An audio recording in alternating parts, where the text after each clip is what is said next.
There was no feeling of relief when Nita shut the door to her room and got under the covers. Just an uneasy sense of something incomplete, something that was going to come up again later, and not in a way she'd like. "Wizardry," she muttered sourly, and fell asleep. Ed's song. "Neats?" her mother said from where she stood at the sink, her back turned. "Got a few minutes?" Nita looked up from her breakfast. "What's up?" Her mother was silent for a second, as if wondering how to broach whatever she had on her mind. "You and Kid have been out a lot lately," she said at last. "Dad and I hardly ever seem to see you." "I thought Dad said it'd be fun to have Daireen and me out of his hair for a while this vacation," said Nita. "Out of his hair, yes, not out of his life. We worry about you two when you're out so much." "Mom, we're fine." "Well, I wonder, what exactly are you two doing out there all day?" "Oh, Mom, nothing." Her mother looked at her and put up one eyebrow in an excellent imitation of Mr. Spock. Nita blushed a bit. It was one of those family jokes that you wish would go away, but never does. When Nita had been little and had said, "Nothing," she had usually been getting into incredible trouble. "Mom," Nita said, "sometimes when I say nothing, it's really just nothing. We hang out, that's all. We do stuff." "What kind of stuff?" "Mom, what does it matter? Just stuff."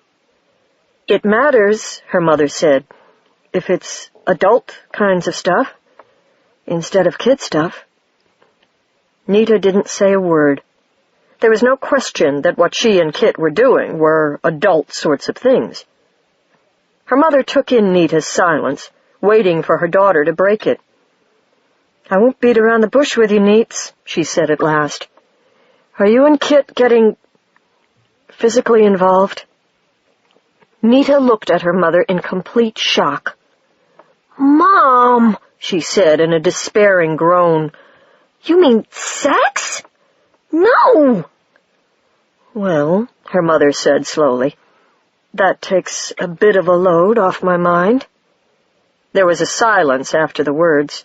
Nita was almost sure she could hear her mother thinking, "If it's true." The silence unnerved Nita more than the prospect of a talk on the facts of life ever could have. "Mom," she said, "if I were going to do something like that, I'd talk to you about it first."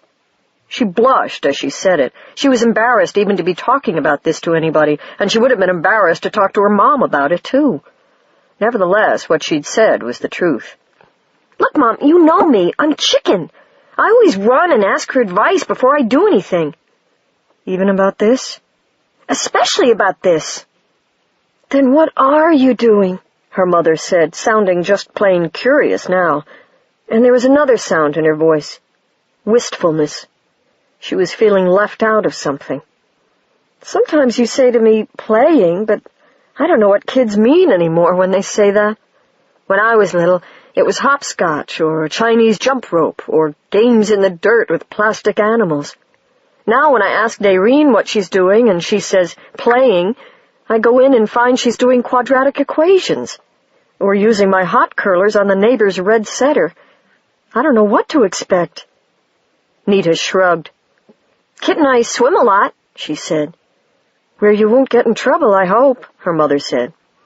"Yeah," Nita said, grateful that her mother hadn't said anything about lifeguards or public beaches. "This is a real pain," she thought. "I have to talk to Tom and Carl about this. What do they do with their families?" But her mother was waiting for more explanation. She struggled to find some. "We talk. We look at stuff. We explore." Nita shook her head then, for it was hopeless. There was no explaining even the parts of her relationship with Kit that her mother could understand. "He's just my friend," Nita said finally. It was a horrible understatement, but she was getting hot with embarrassment at even having to think about this kind of thing. "Mom, we're okay. Really." "I suppose you are," her mom said. though I can't shake the feeling that there are things going on you're not telling me about. Nita, I trust you, but I still worry. Nita just nodded. Can I go out now, Mom? Sure. Just be back by the time it gets dark, she said, and Nita sighed and headed for the door. But there was no feeling of release, no sense of anything having been really settled, as there usually was when a family problem had been hashed out to everyone's satisfaction. Nita knew her mother was going to be watching her. It griped her. There's no reason for it, she thought guiltily as she went down to the beach, running so she wouldn't be late for meeting Kit. But there was reason for it, she knew, and the guilt settled quietly into place inside her, where not all the sea water in the world would wash it out. She found Kit far down the beach, standing on the end of the jetty with a rippling, near-invisible glitter clutched in one hand, the whale sark. "You're late," he said, scowling as Nita climbed the jetty. "Suri's waiting." Then the scowl fell off his face when he saw her expression. "You okay?" "Yeah, but my mom's getting suspicious, and we have to be back by dark or it'll get worse." Kit said something under his breath in Spanish. "Ay," Nita said back, a precise imitation of what either of Kit's folks would have said if they'd heard him. He laughed. "It's okay," she said. "Let's go." "We'd better leave our suits here," Kit said. Nita agreed, turning her back and starting to peel out of hers. Kit made his way down the rocks and into the water as she put her bathing suit under the rock with his. Then she started down the other side of the jetty. Nita found that the whale body came much more easily to her than it had the day before. She towed Kit out into deeper water, where he wrapped the whale sark around him and made his own change. His, too, came more quickly and with less struggle, though the shock of displaced water, like an undersea explosion, was no less. Suri came to meet them then, and they greeted her, and followed her off eastward, passing Shinnecock Inlet. "Some answers to Arun's calling have already come back," she said. "Kit, it looks like we may not need you to sing after all, but I would hope you'd attend the song anyway." "I wouldn't miss it," he sang cheerfully. "Somebody has to be around to keep Neats from screwing up, after all." Nita made a humpback's snort of indignation, but she also wondered about the nervousness in Suri's song. "Where's Hotshot this morning?" "Out calling the rest of his people for patrol around the gates. Besides, I'm not sure he's, suited for what we're doing today." "Suri," Kit said, picking up the tremor in her song, "what's the problem? It's just another wizard we're going to see." "Oh, no," she said. "The Pale One's no wizard. He'll be singing one of the 12, all right, but the only one who has no magic." "Then what's the problem? Even a shark is no match for 3 wizards." "Kit," Suri said, "that's easy for you to say. You're a sperm, and it's true enough that the average shark's no threat to one of your kind. But this is no average shark we're going to see. This shark would be a good candidate to really be the Pale Slayer, the original master shark, instead of just playing him. And there are some kinds of strength that even Wizardry has trouble matching." Her song grew quieter. "We're getting close. If you have any plans to stay living for a while more, watch what you say when the Pale One starts talking.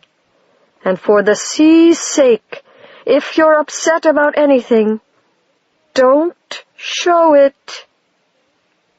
They swam on toward Montauk Point, the long spit of land that was the southeastern tip of Long Island.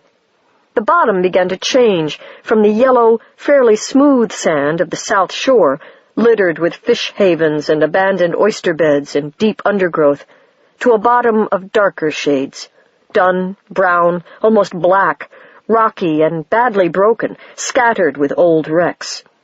The sea around them grew noisy, changing from the usual soft background hiss of quiet water to a rushing, liquid roar that grew in intensity until Nita couldn't hear herself think, let alone sing. Seeing in the water was difficult. The surface was white-capped, the middle waters were murky with dissolved air, and the hazy sunlight diffused in the sea until everything seemed to glow a pallid gray white, with no shadows anywhere. "Mind your swimming," Cerise said, again in that subdued voice. "The rocks are sharp around here. You don't want to start bleeding." They surfaced once for breath near Montauk Point, so that Nita got a glimpse of its tall, octagonal lighthouse, the little tender's house nearby, and a group of tourists milling about on the cliff that slanted sharply down to the sea. Nita blew, just once, but spectacularly, and grinned to herself at the sight of the tourists pointing and shouting at each other and taking pictures of her. She cruised the surface for a good long moment to let them get some good shots, then submerged again, and caught up with Kit and Sri. The murkiness of the water made it hard to find her way except by singing brief notes, waiting for the return of the sound, and judging the bottom by it. Sri was doing so, but her notes were so short that she seemed to be grudging them. "What's the matter with her?" Nita thought. "You can't get a decent sounding off such short notes." And indeed she almost hit a rock herself as she was thinking that, and saved herself from it only by a quick, lithe twist that left her aching afterward. The roaring of the water over the shoals kept on growing, interfering with the rebound of the song notes, whiting them out. Sri was bearing north around the point now, and slowing to the slowest of glides. Kit, to keep from overswimming her, was barely drifting, and keeping well above the bottom. Nita glanced up at him, a great dark shape against the greater brightness of the surface water, and saw his whole body thrash once, hard, in a gesture of terrible shock. "Nita!" She looked ahead and saw what he saw. The milky water ahead of them had a great cloud of blood hanging and swirling in it, with small bright shapes flashing in and out of the cloud in mindless confusion. Nita let out one small squeak of fear, then forced herself to be quiet. The sound came back, though, and told her that inside that roiling red darkness, something was cruising by in a wide curve, something nearly Kit's size. She backfinned to hover in the water, glancing up at Kit. He drifted downward to her, singing no note of his own. She could understand why. Tumbling weightlessly out of the blood cloud, trailing streaks of watery red, were the slashed and broken bodies of a school of small fin tuna, heads, tails, pieces too mangled to name, let alone to bear close examination. Some of these drifted slowly to the bottom, where the scavengers, saltwater catfish and crabs and other such, ate them hurriedly, as if not wanting to linger, and face whatever hunted above. Nita didn't want to attract its attention either, but she also wanted Kit's reassurance. This place to which Sri had brought them was unquestionably the location of a shark's feeding frenzy, in which the hunter begins to devour not only its prey, but anything else that gets in the way, uncontrollably, mindlessly, until sated. Inside the cloud of blood, which the current over the shoals was taking away, something moved. "Impossible," was Nita's first reaction as the circling shape was revealed. It broke out of its circling and began to soar slowly toward her and Kit and Sri. Sonar had warned her of its size, but she was still astonished. No mere fish could be that big. This one could. Nita didn't move. With slow, calm, deadly grace, the huge form came curving toward them. Nita could see why Sri had said that this creature was a good candidate for the title Master Shark, even if the original had lived 10,000 years ago, when everything was bigger. The shark was nearly as long as Kit, from its blunt nose to the end of its tail's top fin, no less than 90 feet. Its eyes were that same dull, expressionless black that had horrified Nita when she'd watched Jaws. But seeing those eyes on a TV screen was one thing. Having them dwell on you, calm and hungry even after a feeding frenzy, That was much worse.